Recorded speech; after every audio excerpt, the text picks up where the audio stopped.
All right, Shabbos, say good morning. Good morning. Let us begin. We have a beautiful, beautiful daf ahead of us today. Begin by thanking our sponsors for this morning's shir. To thank our TALMUD TORAH sponsors for the month of Cheshvan, Meir and Rachel Gold, for dedicating all the shiurim and drashos this month in memory of Yonah, Tzvi, Ben Yosef, Chaim, Elazar, HaKohen, Noam Leah Efron, for dedicating the shiurim this month in honor and celebration of the 98th birthday of Noam's grandfather, Yosef Hershel, Ben Mordechai Halevi, and our week of learning sponsors, Mr. Morton Esterson and Samuel Malka Esterson, in memory of Mrs. Miriam Goldfein, Miriam Bas Matitiyahu, Zichron Livracha. We hope that in the merit of our TALMUD TORAH, all of the neshamas will have an aliyah and the family Zainachama. Also, a special welcome to Rabbi Sunshine, who Baruch Hashem was a charter member of this year, a founding member of this year, who has a yahrzeit for your father. Father Tay and Neshama Shavan Aliyah, so wonderful to see you. Of course, Mazel Tov to David Flum on the birth of his son, Baruch Hashem. Welcome back to Shir. Should be Zochalach Nisa Bevisol Shabram Avino Bizmano, and the God LaTorah Lechopa Lemaisim Tovim. And Lahavdil Bin Chaim Ba'Meisim. Want to take the opportunity also to welcome back Rabbi Yanki Statman, who's just up this week from sitting Shiva for his sister. We hope that the Statman Mishpacha knows much simcha in the years to come, and may she knows neshama have an aliyah and a licht gagan. All right, so with that, let us begin. So we have a lot to do today. Today's daf is Yud Beis. We are picking up in Mirza Hashem 12. We are picking up on Yud Aleph Amud Beis, pretty much the middle. Va'azlu Tamayu. It's 2, 4, 6, 8, 10 lines up from the bottom. So if you remember again, yesterday we were engaged in a riveting machlokes between Rabbi Elazar and Rabbi Yoshua about when the world was created. And that particular machlokes drove the timeline on a number of other very important events. Right? So remember again, we have Rabbi Eliezer who says that the world was created in Tishrei. Okay, and again, right now we're going to focus on the creation of the world. And we had Rabbi Yoshua telling us that in Nisan the world was created. Just to kind of highlight the bookends of this machlokes, Rabbi Eliezer holds the world was created in Tishrei, and Mashiach comes in Tishrei. Right? So even though Nisan nigalu, Uba Tishrei Asidon Ligal. They are bookends like this. Rabbi Eliezer, Rabbi Yoshua holds the world was created in Nisan and Mashiach comes in Nisan. And again, that's not an accident. In other words, whatever day you hold was creation, that's ultimately when Mashiach comes as well, because messianic arrival, Yemos HaMashiach, in and of itself is a nuchelik of the Bria, a nuchelik of creation as well. So the Gemara says, Va'azla Tamayu. Both of them go according to their reasoning. How so? This Sanya, this is very interesting. Bishnas sheish me'os shana l'chayei Noach b'chodesh hasheni b'shiva asar yom l'chodesh. So we'll say, listen to this. So the Torah is describing over here the beginning of the Mabul. The beginning of the Mabul. So when does the Mabul begin? Torah gives us the date. Bishnas sheish me'os shana l'chayei Noach, in the 600th year of Noach's life, b'chodesh hasheni, in the second month, b'shiva asar yom l'chodesh, on the 17th day of the month. So the Mabul begins on the 17th of the second month. Okay, when is that? Rabbi Yeshua Omer, Osa hayom yedzayin bi'iyar haya. Now we'll say, now remember again, Rabbi Yeshua holds, when was the world created? When? Nisan. So therefore again, b'chodesh hasheni means what? Iyar, right? You have Nisan Iyar. Iyar is the second month. So Rabbi Yeshua holds that the Mabul began in the month of Iyar. And what was unique about that day? Yom Shemazal Kima Shokea Bayom.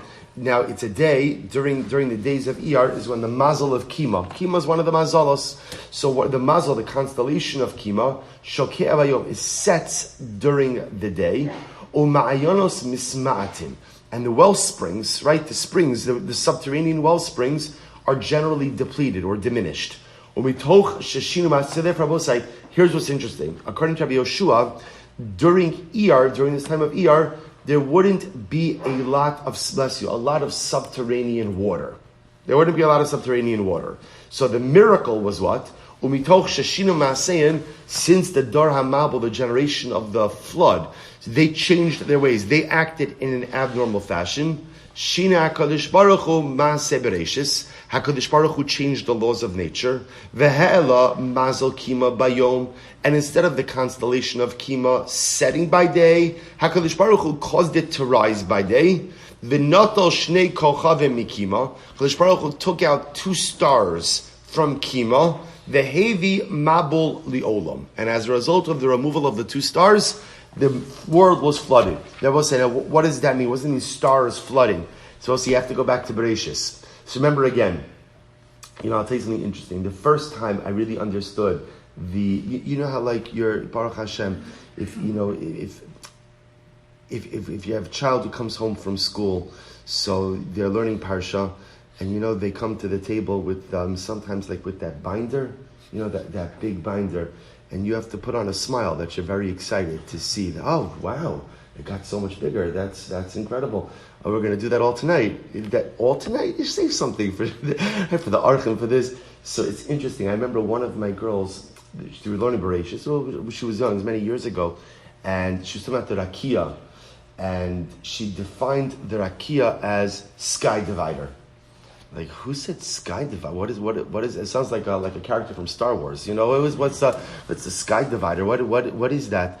So I realized afterwards that this teacher, it's such a great chap, because we always learn Rakia as sky, right? But the truth is, if you look at Rashi explains that actually Rakia is a divider.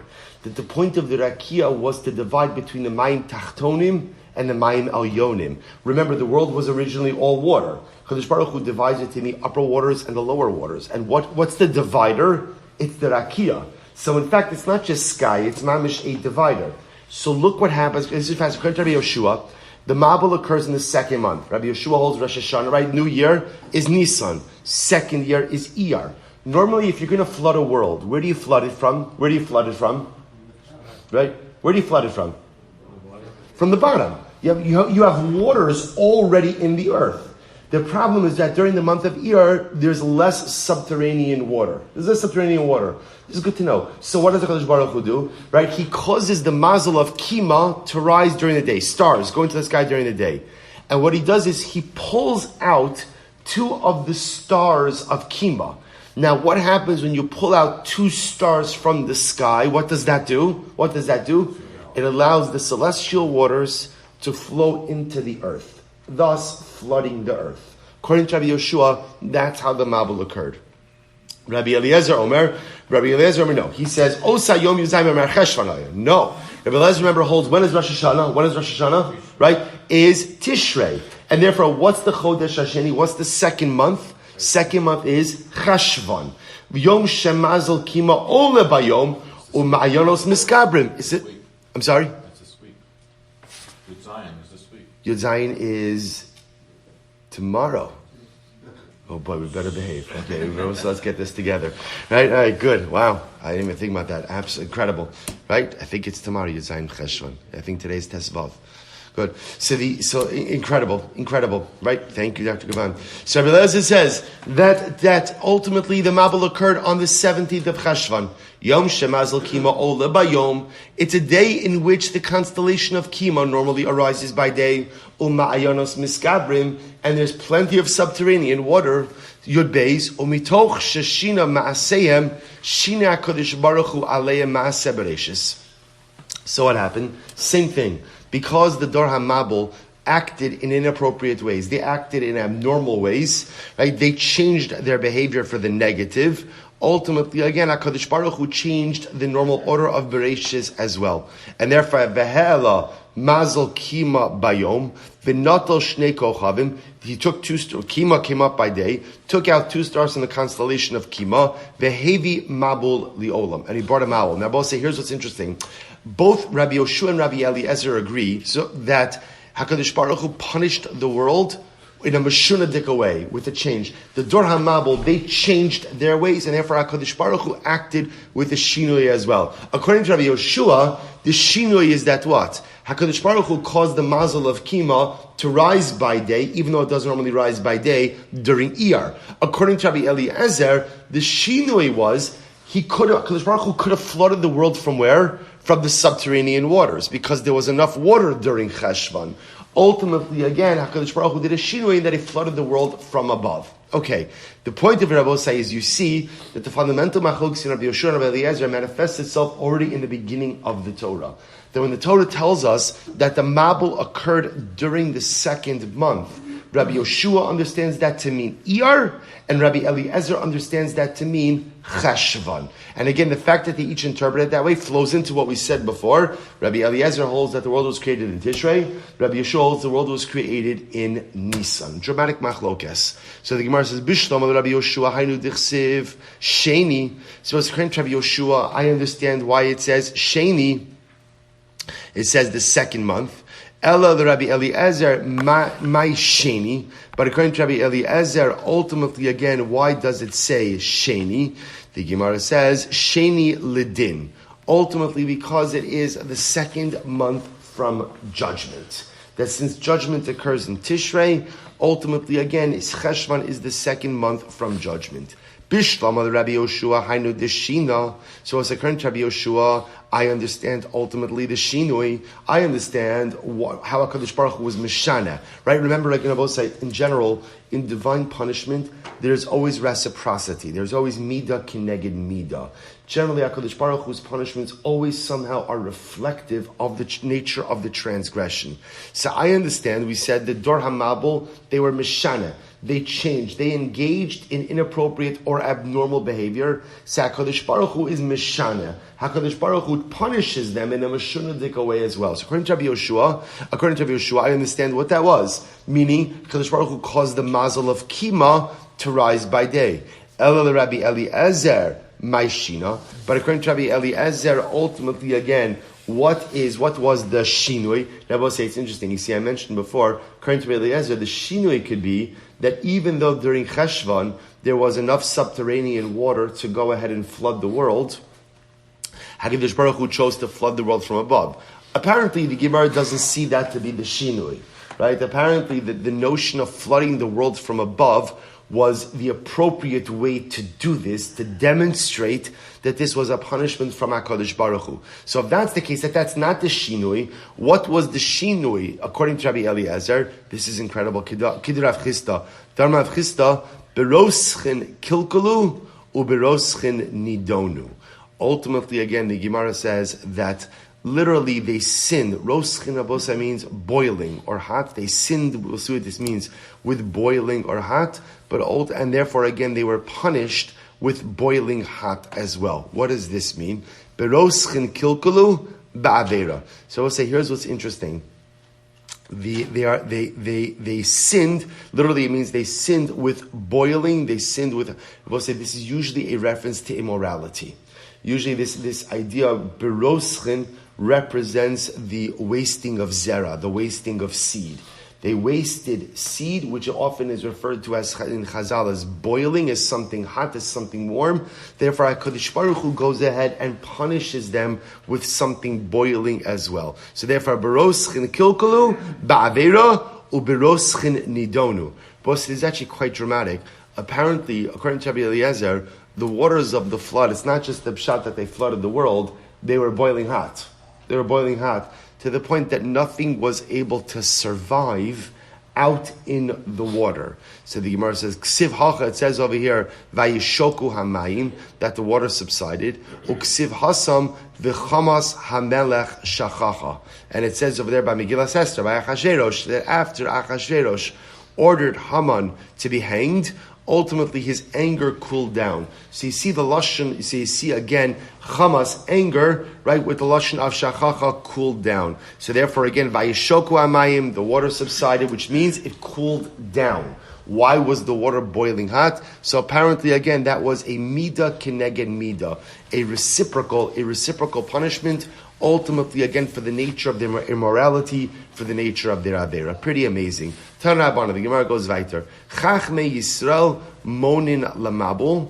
Rabbi Eliezer, excuse me. Uletekufa Rabbi Yoshua. So this is very interesting. We'll get into this more in subsequent sugyas, how the dating systems, we've already seen that there's a distinction in how we date documents, for example, whether you're dating according to Jewish kings, non-Jewish kings. So we saw that particular machlokes. Now another interesting machlokes, the Gemara says over here, is Chaim Yisrael, the Jewish scholars, the Chaim of Klal Yisrael, Monin Lamabul, Rabbi Elazar, they count the years from the Mabul in accordance with Rabbi Eliezer, i.e., that the Mabul happened in Cheshvan, and ultimately Uletekufa, but they count the seasons, Rabbi Yoshua, from Nisan. Chachme Umos Ha'ulam, but the if you take a look at Rashi, Rashi says over here, Chachme Yisrael, Monin Lamabul, Rabbi Eliezer, Monin Shnos Noach, Ubrias Olam, Ushnos Adars, Rabbi Eliezer, Monin Mitishrei, Tchilas Hashanim. So I will say, in general, when it comes to counting years, right, whether it's the years of Noach, whether it's the years of the creation of the world, the years of the generations, we count from Tishrei, the Chachmei Yisrael, count from Tishrei, like Rabbi Eliezer. Now, it's interesting, Rashi says, V'lo mishum desvir lehu b'Tishrei nivra olam, ela Tishrei Rosh Hashana l'shanim u'b'Nisan nivra olam. So we'll say, this is quite possible. This is, Gemara says something amazing. It could be that the Chachmei Yisrael subscribe to the idea that the world was created in Nisan. But even if you hold that the world was created in Nisan, Tishrei becomes the official calendrical new year. So when it comes to years, the Chachmei Yisrael count from Tishrei. When it comes to seasons, they count seasons like Rabbi Yoshua from Nisan. Rashi says, Kishemonin tekufa sachama v'alavana monin minisan lomar sheminisan nivru b'tchilas larvi. Okay, so Rashi goes on with the whole calculation, which we'll see later on. So the Gemara goes right there. Chachmei umos ha'olam, but the wise men of the nations of the world, monin af lemabul k'Rabbi Yoshua. They count even according to the Mabul. Not only do they count the new year like Rabbi Yoshua, but they count even the Mabul years, which means the years of the world, like Rabbi Yoshua from Nisan as well. Incredible. We'll say next piece, Liyirakos. Remember again, we'll say we're working our way through the Mishnah. So the next thing the Mishnah said is that Echad B'Shvat, Echad B'Tishrei is the Rosh Hashana for Yirakos, for vegetables. So what does this mean? So Tana Liyirakos Ulamaistros Ulinidarim. So we have another brisa that says that the first of Tishrei is Rosh Hashanah for vegetables, for Meiser, and for Nidarim. Okay, we'll define each of these things. So the Gemara says, what does that mean? Liyirakos Mainihu. What does that mean ultimately again for Yirakos? What does that mean? That it's that first of Tishrei is Rosh Hashanah for Yirakos. To which the Gemara says, Meiser Yarek. It means tithing of vegetables. Tithing of vegetables. Take a look at Rashi for just a moment. Second wide line in Rashi, the Yirakos. Rashi says, Meiser Yarek le'inyan chadash v'yashan she'in tarmin miyarek haniklat erev Rosh Hashanah ala niklat achar Hashanah. So we'll say, remember again, if there is one rule that we have by tithing, it's what? It is that you could only tithe on one cohort from that cohort. So in other words, we don't tithe the crops or the groups from one year on another. As such, it's important to know when one cohort begins or one cohort ends and a second one begins. Therefore, the Gemara says, first of Tishrei is the Rosh Hashanah for vegetables, for Yirakos. So the Gemara says, Ma'aseh Yarek hainu Maisros. But that's the same thing as Maisros, so then it's repetitive. Because you just said the first of Tishrei is the Rosh Hashanah for Meiser, and now you're saying it's Rosh Hashanah for Meiser and for vegetables. But if vegetables is Meiser Yarek, is tithing vegetables, then Yirakos and Meisus are the same thing. To which the Gemara will say, watch this, Katani Itzotana D'Rabanan V'Katani D'Oraisa. We'll say now we get into something very interesting. The concept, the obligation to tithe vegetables is only Midrabanan. As we're going to see Midda Oraisa, there's only really an obligation to go ahead and take Meiser from wheat, from grain, from grapes, and from olives. Now we'll extend that, but many other things, you have a chiyuv of Meiser, but only midrabanan. So vegetables are an excellent example. There is no chiyuv midaraisa to tithe vegetables, only a chiyuv midrabanan. So therefore, again, the Gemara is suggesting when the Brisa said that the first of Tishrei is Rosh Hashanah for Yirakos and for Meisros, Yirakos means vegetables, i.e. Meiser derabanan, and Meisros means what? Meiser da'oraisa. So the Gemara says, "Velisni da'araisa bereisha." This is great, but if that's the case, doesn't it make sense then in the order of the brisa to say lemaisrus oli yirakas, right? Because if maisrus means biblical tithing, right, and yirakas means rabbinic tithing, doesn't it make sense to list the da'araisa before the derabanan? This is great. The Gemara says, "Aidi dechaviv alei akadma." See, I will say in the brisa favors the rabbinic tithes more than the biblical tithes. Why is that? Because the Rabbanon take a lot of pride in their halachas. So therefore, again, because they take a lot of pride in their halachas, they put the Rabbanon before the Doraisa. It's quite beautiful. I have a Tana Didan, and our Tana in our Mishnah, Tana Rabbanon, v'chol shekin Doraisa. And our Tana lists Yirakas, and if the first of Tishrei is the Rosh Hashana for Yirakos, which is only D'Rabbanan, certainly again it'll be the Rosh Hashana for other Maestros which are D'Oraisa. The Gemara says, "V'lisni Meister Echad." So I'll say, so now we understand, by the way, so first halacha is that Meister Yirakos is D'Rabbanan. And I will say this is very important, because what this means now is in general, when we see these two words, Yirakos and Maestros, in the same list, although it looks redundant, it is not. Yirakos refers to vegetables, but not just vegetables. It really refers to any item for which there is a din d'Rabbanan of meiser, and meisrus refers to things which you have to take meiser from mid-da'oraisa. So the Gemara says, just as an aside, v'lisni meiser echad. So just a question, why do you use the plural lashon of meisros? Right? Why maestros? Why plural? Why not just say meiser, v'lisni meiser, echad meiser behema, ve'echad meiser dagan? Oh, because remember again, meisers usually automatically contains two categories, which is tithing of grain, and tithing of animals. Those two things are usually linked together. V'lisni yerek, but also is fascinating. Why do you say yerakos plural? Why don't you just say yerek, vegetable, singular? Right? I will say, by the way, I just want to point out, even if you look in the style of the Mishnah, right? The Mishnah says linetiyah. It doesn't say netios, right? Sapling. Remember again, we just said before, we learned our previous sugya, is that the first of Tishrei is the new year for Arla. It doesn't say linetios, right? It says netiyah. It says singular. So, and then it goes yirakos. And then it says vegetables. And by the way, later on, the next part of the Mishnah is going to say Rosh Hashana le'ilan, for the tree. So why are you listing Yirakos in the plural? It's a good kasha. So I'll say, listen to this. V'lisni yarek. So why didn't you just say yarek in the singular? Here we go. Trei gavni yarek. This is so fascinating. There are two different types of vegetables. What does this mean? Two halachic categories of vegetables. Legabi meiser. Absolutely incredible. Disnan, because we learned yarek hane'egad. Listen to this. The Mishnah is operating with the Gemara, is operating with the assumption over here that, well, actually, let's just read it. Yerek hanegad. If you have a vegetable that is bundled, which I will say, we're talking about now a vegetable that when you pick it, after you pick it, you bundle it. Right? So this vegetable is not normally stored. You don't normally keep it just in one of them, but rather you bundle them together. So mishenegad, so we'll say yerek hanegad, any vegetable that is bundled, ultimately again, mishiyegad, once it's bundled. Okay, what does that mean? Look at Rashi. Yerek hanegad, shedarko ba'agudos. If you have a particular vegetable that is normally bunched, it's normally stored in a bundle or in a bunch, mishiyegad, have granola meiser, vas lecho mimeno arai achia aser. See, remember again, one of the important halachas when it comes to meisros is as follows. Once there is an obligation to tithe a particular item, you are not permitted to eat from it without going ahead and tithing it. But that obligation only sets in when the item is quote unquote what? Finished. When it's complete. Before it's quote unquote complete, you could eat achilas arai, you could snack from it. So when is a vegetable considered to be complete, that you can't eat from it without taking meiser? Well, it depends on the vegetable. If it's the kind of vegetable that's normally stored in a bundle, once it's bundled, it's complete. Once it's bundled, it's complete, and therefore once it's bundled, you can't even eat achilas arai without first taking meiser from it.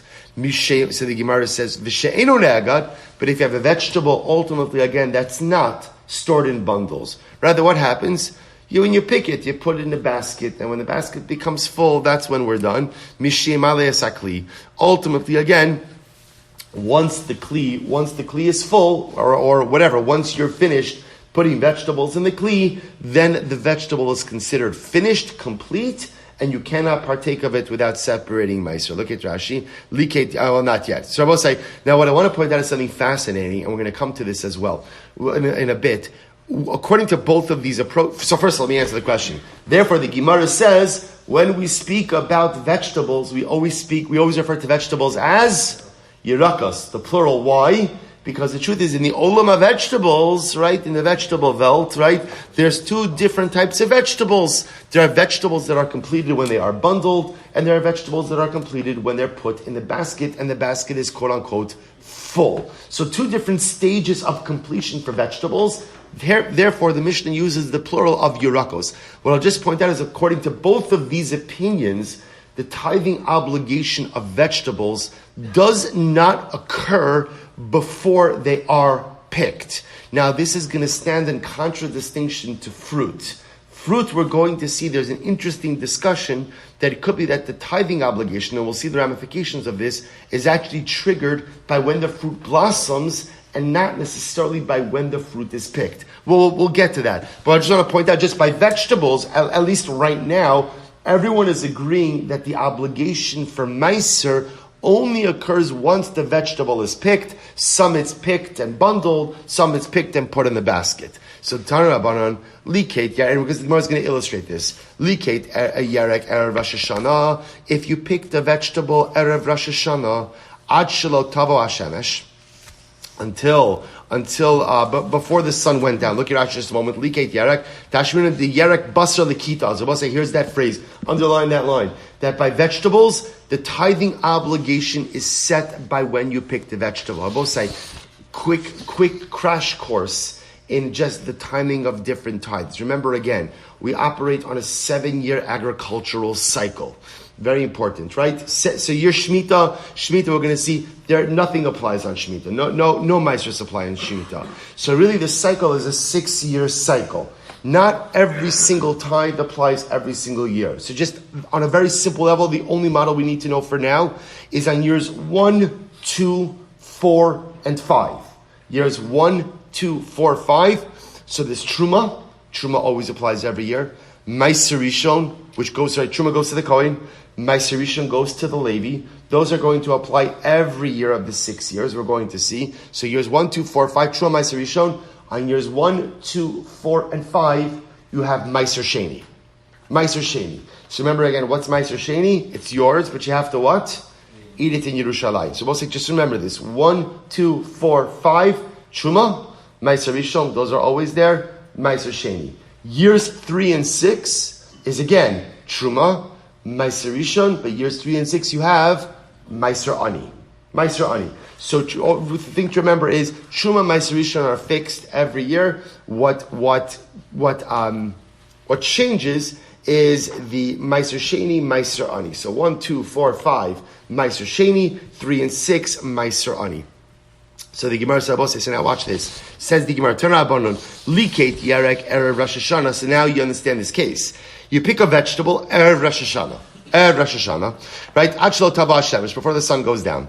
The Chazer Likate, then you pick another vegetable, Amid Beis, Mishet Tavo Hashemesh, once the sun goes down. Now both say, you're not picking the vegetable on Rosh Hashana. Whatever, somebody picked your vegetable on Rosh Hashana, right? One of your workers, unbeknownst to you, picked a vegetable on Rosh Hashanah itself. So now something very interesting. Ein tarmin u'ma'asrin mizeh al zeh. You cannot, both say, those two vegetables picked one day apart are part of two different tithing cohorts, right? The one picked before Rosh Hashanah is part of Group A, right? And the one picked after Rosh Hashanah is part of Group B. And therefore you cannot tithe them one from the other. Lefi, shein tarmin u'ma'asrin lo min ha'chadash ala yashan v'lo min ha'yashan ala ha'chadash. Because you cannot tithe old produce from new produce or new produce from old produce. So therefore, I will say, watch this. Em haisa shana shniya nichneses l'shlish. This is what I just told you before. So I will say, imagine by the way, we're currently now in year 2. Remember again, what applies in year 2? Meiser Meiser Sheni, right, in year 2. So now, let's say it's Erev Rosh Hashanah, it's the end of year 2. I pick a vegetable on Erev Rosh Hashanah year 2, and now my worker ends up picking a vegetable, again, unbeknownst to me, on Rosh Hashanah year 3. So the Gemara says, Im Haisa Shana Shnia Nichneses L'Shlishis, if it's year 2 of the cycle entering into year 3, Shnia Meiser Rishon Meiser Sheni, in the year, because we're both saying, and remember again, in year 2, you have Meiser Rishon. Every year you have Meiser Rishon, as we're going to see, but you have Meiser Sheni. Shlishis, but in year number 3, Meiser Rishon u'Meiser Ani. And year number 3, ultimately, again, you have a different tithe. Year 3 is not a Meiser Sheni year, but rather it is a Meiser Ani year. So we'll say, the Gemara it's the same case. All the Gemara is saying is that halacha l'maisa, you can't tithe from one year's group onto the next. The Gemara is just illustrating this with an additional example, because sometimes actually from one year into the next, you have 2 different tithing obligations. So for example, the carrot you picked on Erev Rosh Hashanah year 2, and the carrot that was picked for you on Rosh Hashanah year 3, the year 2 carrot is subject to Meiser Sheni. The year 3 carrot is subject to Meiser Ani. So therefore again, they're both like, I just want to point out, even if for argument's sake, let's say you're going from years 4 into 5, so 4 and 5 have the same tithing obligations. Still, you can't tithe from one year on another, because you can't tithe min hachadash ala yashan min yashan ala chadash, from new on old, from old on new. But the Gemara is illustrating even more intensely that if you're going from years 2 to 3, you mamish have different tithing obligations. Good. So we'll say, so let's talk about this. So we'll say, so now we're going to analyze this matter a little bit. See, here's what we know. Again, one more time. Years 1, 2, 4, 5, Truma, Meiser Rishon, Meiser Sheni. Years 3 and 6, Truma, Meiser Rishon, Meiser Ani. Now, for the purposes of our conversation, we're taking out Truma. We're not dealing with Truma. The Gemara is sold on the idea, right? Well, we'll see, because the pasuk says, right? Truma applies every year. Truma applies all the time. So Truma is not really part of this discussion at all. The discussion we're going to have really focuses on Meiser Rishon, which is a fixed obligation all 6 years, and then again, the switch off between Meiser Sheni and Meiser Ani. So here we go. Says the Gemara, how do I know this? Now, how do I know what? Rashi says, the B'shlishis, 3rd line down from Rashi, the B'shlishis, Enonoi ba Meiser Sheni. I both say, how do I know that in years 3 and 6, there is no Meiser Sheni? Right? How do I know that? So the Gemara says, Rabbi Levi says, Kisechales kol ma'aser tvuascha b'shana hashlishis shnas hama'aser. So one second, Rabbi Levi says as follows. The pasuk says, literally translated, Kisechales kol ma'aser tvuascha b'shana hashlishis. When you finish tithing all of your crop, right? All on the year number 3, shnas hama'aser, the year of the tithe. The year of the tithe. So the Gemara says, Shnas HaMaser, Shana She'ein Ba Ela Meiser Echad. It's the year where there's only one Meiser. See, I will say, what the Gemara TORAH is highlighting over here is that not every tithe applies every single year. So now the Gemara is saying, now we're focusing now on year number 3. So on year number 3, the TORAH calls year number 3 the Shnas HaMaser. It is the year of the tithe. So which Meiser is it? HaKetzad, Meiser Rishon or Meiser Ani, or Meiser Sheni Yibatal. Well, maybe it's a year. See, I will say the Gemara is working under the assumption that you always give Meiser Rishon. We'll discuss why that is. But you're always going to give your Meiser Rishon. So now maybe what I would say is maybe years 3 and 6 should be years ultimately again of Meiser Rishon, Meiser Ani, and no Meiser Sheni. Oh, Eino Ella Af Meiser Rishon Nami Yibatal. Or maybe not. Maybe Meiser Rishon should also be batal. In other words, how do you know? So I understand. We're going to, on years number 3 and 6, essentially what we're going to do is we're going to drop Meiser Sheni and substitute it with Meiser Ani. Maybe you should drop Meiser Rishon as well. How do you know that you're still giving Meiser Rishon? TALMUD Lomar ve'el haLeviyim tedaber v'amarta alehem. Ultimately, again, the pasuk says to the Levim, you shall say, right? V'amarta alehem ki sikchu me'is b'nei Yisrael es ha'ma'aser asher nasati lachem me'itam b'nachalaschem. The pasuk says, quoting over here from Bamidbar, to the Levim you should say, the Levim will take their portion of the Meiser from that which I have given to you, Klal Yisrael, b'nachalaschem, as your nachala. Shabbos says the Gemara, Hikishu hakasel v'nachala. The Torah compares Meiser Rishon to an inheritance. Ma nachala ein la hefsik. Just like an inheritance is what? Is constant. Is constant and consistent. Af Meiser Rishon ein lo hefsik. So too Meiser Rishon is constant and consistent as well. Fascinating limud. So therefore, again, I will say, here's what I know. I know that in years 3 and 6, something's going to drop off. What's going to drop off? So the Gemara says we're going to drop off Meiser Sheni, and instead we're going to put in there Meiser Ani, a unique singular Meiser that only applies in 2 years. What about dropping Meiser Rishon? No. We don't drop Meiser Rishon. Because the Torah compares Meiser Rishon to a nachla, to an inheritance. Just like an inheritance doesn't change, so too Meiser Rishon doesn't change. Tanya Idach, another brayso that supports the same idea. Ki sechala la'aser, Shana she'in ba'al ma'aser echad. So we'll say this alternate version, this not alternate version, it's not an Iged Amri, it's an additional brayso. Brayso quotes the same pasuk. Right, when you will go ahead and finish tithing your field in year number 3, you'll give the Meiser. What's the Meiser? It's a year in which there's only one tithe, one unique tithe. So what's the case? Meiser Rishon or Meiser Ani or Meiser Sheni Yibatel. So it must be you're giving Meiser Rishon and you're going to give Meiser Ani, and the tithe that comes off is Meiser Sheni.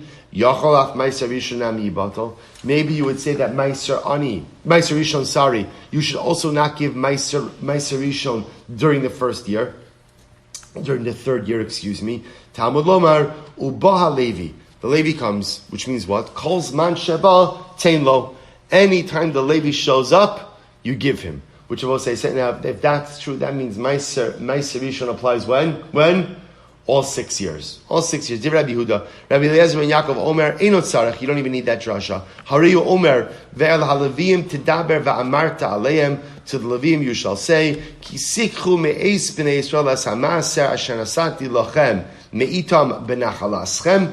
Hikishu hakasel v'nachala. Same drasha we had before. Torah compares the portion of the Levi to the nachala, to the inheritance of Klal Yisrael. Ma nachala ein lahefsik. Just like an inheritance never has a hefsik, af Meiser Rishon ein lo hefsik. So too Meiser Rishon doesn't have a hefsik as well. So therefore, Rabbi say again, as we close out this sugya, we come out with a number of very important days. First of all, remember, what did the Mishnah tell me? When's the Rosh Hashana for Yerakos? When's Rosh Hashana for Yerakos?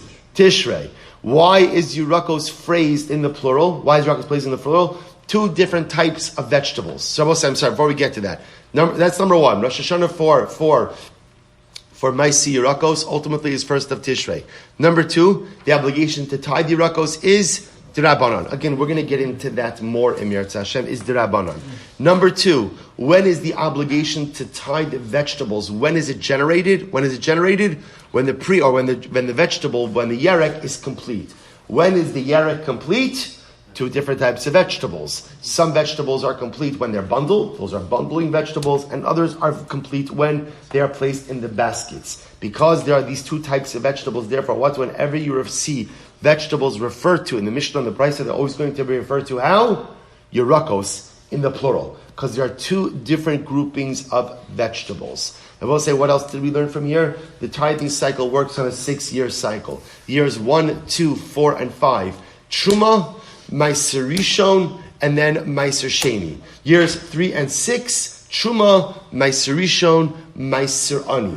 What comes out over here is Meiser Rishon is always in effect. Why is Meiser Rishon always in effect? Because the Torah compares Meiser Rishon to Nachla, to the inheritance of Klal Yisrael. Bless you. Just as the inheritance is constant and consistent, so too Meiser Rishon is constant and consistent. Incredible. Weiter. The Nedarim. So I'll say, here we go. The Nedarim. So remember again, the first of Tishrei is also considered to be Rosh Hashanah for vowing purposes. So the Gemara says, what exactly does that mean? Here we go. Tanabanan, Hamud Rahana Mechaver L'Shana, Mone Shneim Asar Chodesh Miyom Leo. Supposed to listen to this. If I go ahead and I make a neder, I say, I hereby make a neder that I'm not getting any benefit from Ruvain. Okay, you can make a neder like that. I'm not getting any benefit from Ruvain. So what's the halacha? What's the halacha? So that neder is in effect for 1 year. For 1 year. And how do you calculate the year? The Gemara says, miyom liyom. If I make that neder on the 15th of Cheshvan of Tafshin Pei Beis, it applies until the 15th of Cheshvan, Tafshin Pei Gimel. Okay, so the Gemara says, V'im Amar l'shana zu. But watch this. So remember, the lashon over here is, I said, I'm being noder hana from Ruvain l'shana, for a year. So for a year means exactly a year from now. But if I say I'm not going to get benefit from Ruvain, for what? L'shana zu. For this year. So what does that mean? Afilu lo aman ela be'esrim v'tisha be'elul, kevan she'yeh yom echa v'tishrei, also lo shana. So we'll say, interestingly enough, if you say I'm not getting benefit from Ruvain for this year refers to what? A calendar year. And therefore, even if I made this neder on the last day of Tishrei, last day of Elul, once Rosh Chodesh Tishrei comes, what's the halacha? I'm done. I finished my neder. Right? Now, here's what's interesting. Afilu leman da'amar yom echad b'shana eino chashav shana. Now, you'll think to yourself, I've seen this before. This is Rabbi Meir. Right? Rabbi Meir is of the opinion that what? Yom echad b'shana chashav shana. Right? 1 day of the year counts as the year. So maybe it's Rabbi Meir who holds that if you make a neder on the last day of Elul, not to get benefit from Ruvain, for this year, the Shana Zu, Yom Echad B'Shana Chashav Geshana. The Gemara says no. Even if you normally don't hold Yom Echad B'Shana Chashav Shana, even if you don't normally subscribe to that, everyone still agrees that if you said, I hereby take a neder, the Shana Zu, for this year, and you make that neder on the last day of Elul, and you observe the neder for 1 day, once Rosh Chodesh Tishrei comes, you're done. Why? The Gemara says, "L'seurei nafshe kabbalalei v'yitzdarle." Because Rabbi say the concept of making a neder not to get benefit from someone is a neder that is put in place to cause me discomfort or to cause me quote unquote pain. So therefore, again, mission accomplished. Who's right? In other words, once I've experienced this discomfort or inconvenience, ultimately for 1 day, the essence of the neder has already been fulfilled, and therefore my vow is done come the 1st of Tishrei. Take a look at Rashi. Rashi says over here, no, not yet. Sorry. So we'll say, so good. Let's go back to Ve'ema Nisan. So the Gemara says, but 1 second. How do you know why is Tishrei the Rosh Hashanah for Nedarim? Why not Nisan? Listen to this. B'Nedarim halach achar lashon b'nei adam. Because by Nedarim, ultimately, again, we go by the way people speak. Now look at Rashi. Lashon b'nei adam. She'ein adam noder ela al lashon shuragil ledaber. A person, we'll say, we assume that Nedarim are governed by or are defined by the way that people speak in a normative fashion.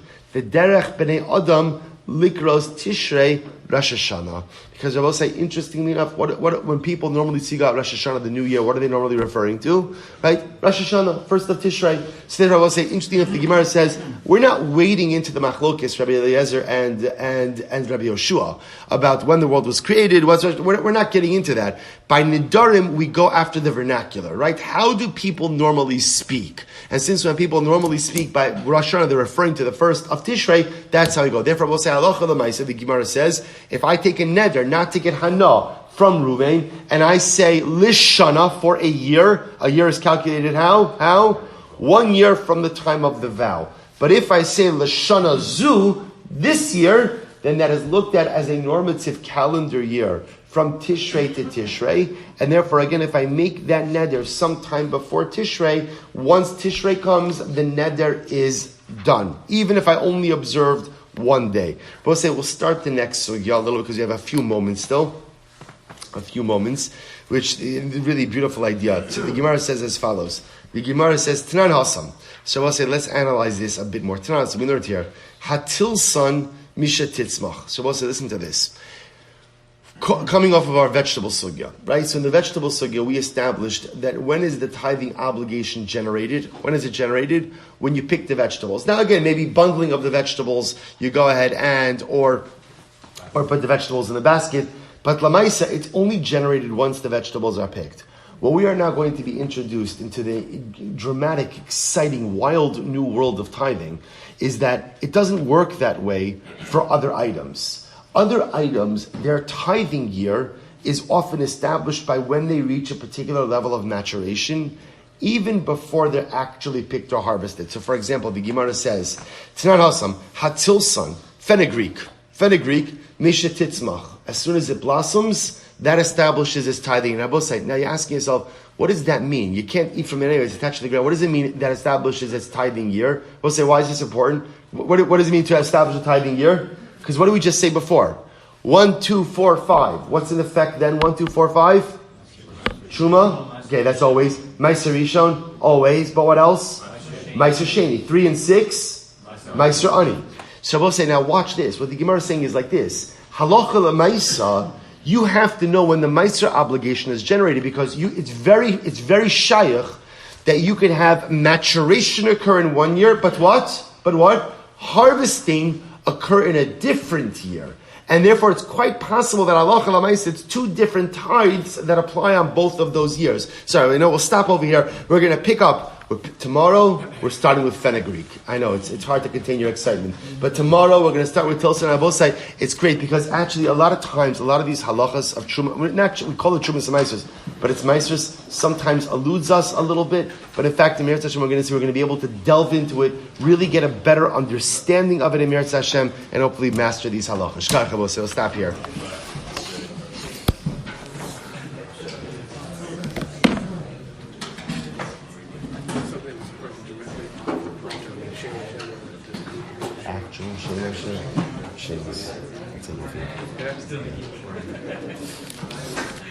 When people learn,